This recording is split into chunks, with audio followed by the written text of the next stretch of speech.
as long as you have an idea of yourself, you're going to feel excluded. As long as you want to be living with some quality, you're going to feel inadequate. So the only way to feel open to the fact of life is to challenge the idea of yourself. You cannot be a personality and be adequate to the situation. To be a personality is being inadequate, because the personality lives in the past and the situation is always new. So forget about being accepted by surrounding, and it is for yourself to accept yourself. If you accept yourself, the fact other people accept you or not is irrelevant for you. But if you accept yourself as you are, and you have no choice, but you cannot be different than what you are, immediately there's going to be an immense relaxation. And judgment is you don't need a judgment. What for? Who are you to judge yourself? It makes no sense to judge yourself. Let other people judge yourself. They're all right. People taller than you think you're small. People smaller than you think you're tall. They're all right. For a lion, you're some food. For an ant, you're somebody crushing his family. Let the people imagine you the way they do, but you don't have to imagine yourself. So if you stop imaginating yourself, there's no problem with the surrounding. Surrounding is always right, because he has no choice to see you the way he sees you. For somebody rich, you poor. For somebody poor, you rich. They're all right. You have nothing to argue about that. So whatever the surrounding see you, you must understand the surrounding has no other choice than to see you the way he see you. Do I have a choice how I see me? No. No, you have no choice. Because to accept yourself is not a choice. It's what you are deeply. Acceptation is your own ground. So it's not that one will ask you to accept yourself. You cannot do that. But when you see that you don't accept yourself, at this very moment, you surrender to the fact, I don't accept myself. And it's enough. When you accept that you don't accept yourself, you live in acceptation. So there's never a room for doing. The idea of doing something comes from ignorance. If I ask myself, what should I do? That means I don't see clearly. There's nothing to do. Life is doing things, not we as a personality. So don't blame the surrounding. Come back to yourself. See that you have an idea, I should be like that, I should be like that. No, you should not. Why? Because you're not. So you must live with the fact. You are exactly as you should be. There's no mistake in the world that you should be different, that you have to rectify the mistake. So live with the fact, become more and more intimate with the way you are. There's nothing to comment, nothing to judge. And then in this total opening up toward yourself, you see that the surrounding is irrelevant. And if you accept yourself, you'll accept the surrounding, because the way we deal with the surrounding is the way we deal with ourselves. If you hate yourself, you're going to hate the surrounding. If you listen to yourself, you're going to listen to the surrounding. And if you listen to the surrounding, when somebody hates you, you're going to listen to that too. It's like you see sometimes the dog wants to bite you. He's not a bad dog. He's just afraid.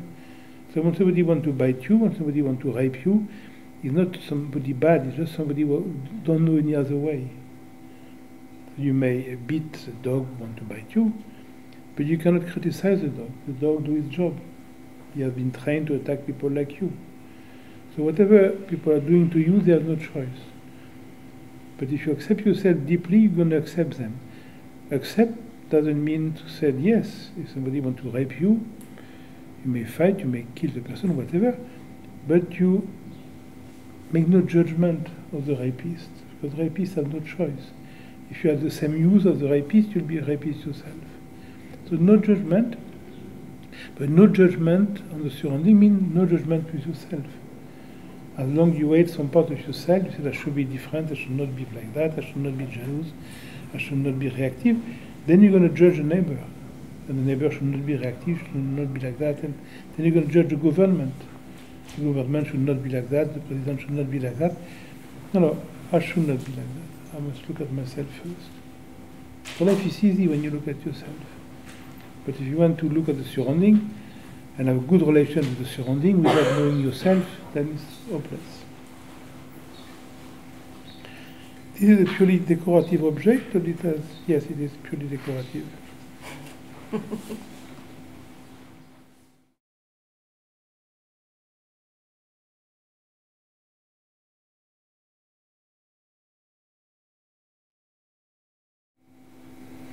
In any case, it's only yourself.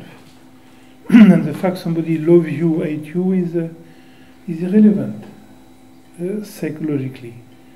You act differently if a dog wants to lick your hand, if a dog wants to bite your hand. But inside it is the same thing. The dog who is so sweet with you is going to kill somebody else. And the dog who wants to kill you is going to save his master at the risk of his life. So dogs are like they are. They're like us. When you're in comfort, when you're in, when you feel love, when you feel happy, you're very generous, you're very affectionate. If you feel attacked, you become the most violent person. So we are dogs.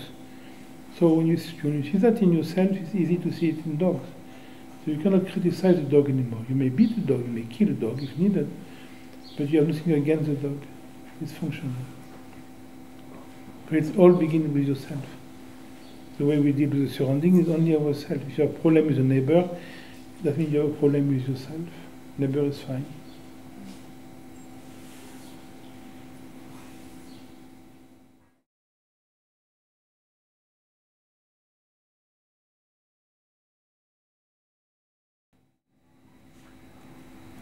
It is always there, but we're resisting this grace.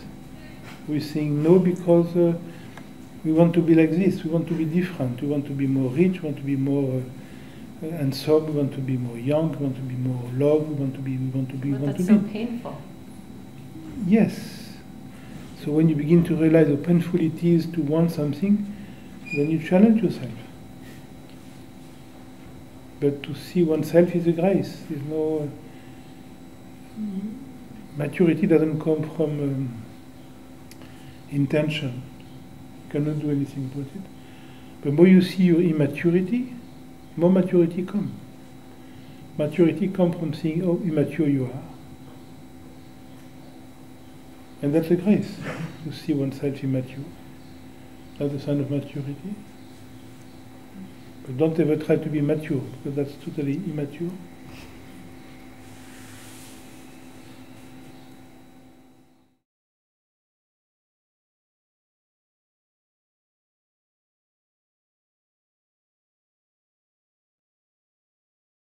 It's not even a doing, it's just what you are.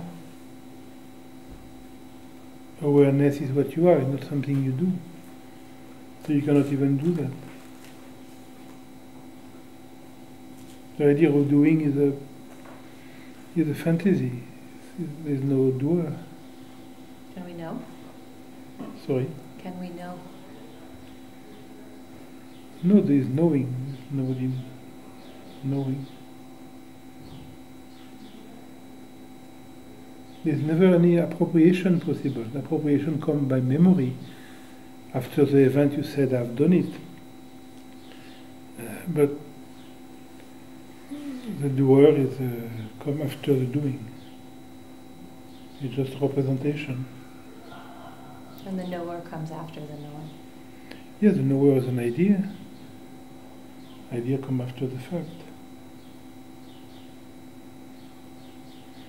And knower is an idea, so it's not a fact. When I said I know or I do, it's a thought, it's not an actual fact, it's a representation.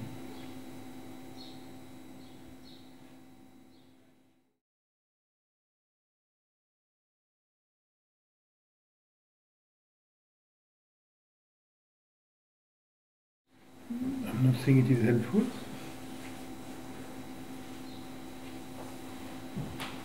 I don't see why you need any help.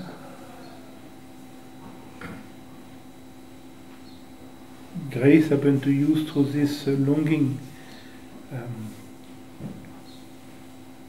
What is the problem? Yes, you see there is a problem, like when a baby is born, he thinks there is a big problem. He's crying, it's not funny to be born. But is there any problem to be born? But the fact something is difficult doesn't mean it's something to be solved. You don't have to solve your being born. It is difficult, so now you seem to be living in difficult moment, this idea of judging yourself. That doesn't mean it is to be solved. But you have two solutions. Or you accept what we say here, and you do nothing about it, you live with it, with an immense affection, with an immense intensity, without the slightest idea to change that. It is a kind of devotion to that. Why? Because it is the fact of life. Or you go to a seminar and you do self-involvement, you do yoga, you do all kind of things to change. And the funny thing is that you have no choice to believe what I say, and then you don't do yoga, and you don't change, and you don't entertain any fantasy to change,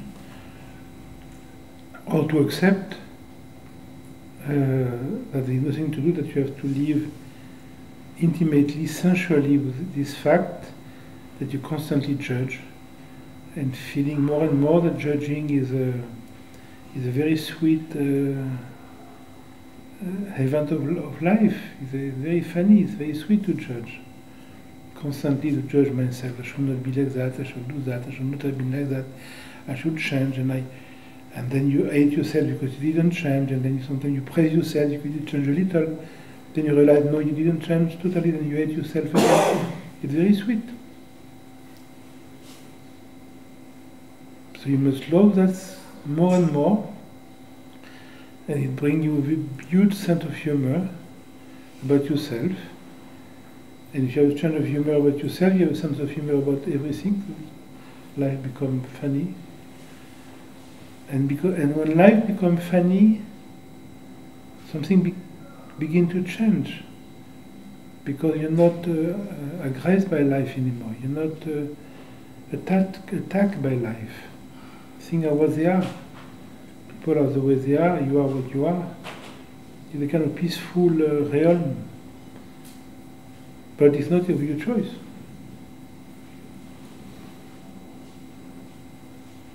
But to help you will be to sell you, to be like being a politician. Politicians sell you tomorrow will be better, or worse if you don't elect him. But here we're not doing politics. We promise you nothing. Tomorrow will not be better. Tomorrow will be the same, because we can only project the same. We cannot change. So only in the very moment you have to see the process, but don't wait for tomorrow. Tomorrow is nothing. Tomorrow is time. Time can do nothing for you. Time is repetition. Time is memory. You can wait 1,000 years, you can wait 1,000 reincarnation, nothing will change.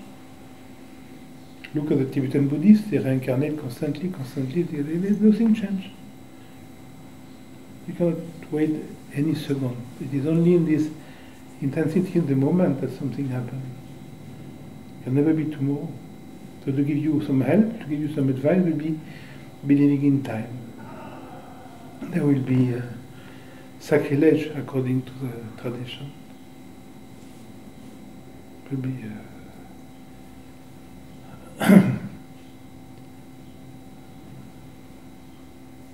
forgetting the beauty of the moment. So only now you have what you want. You're trying to have it tomorrow, trying to change tomorrow. You can't. You're looking too far. When you see looking too far, stay there. Because you're always present.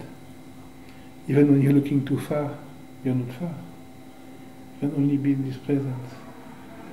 But it is this constant reminding that going away is never going away, which will make steady in you this evidence. But the idea to undertake any activity to become present is completely is in the realm of religion. It's like religious people want to purify themselves or want to do exercise, and it's completely waste of energy from this perspective.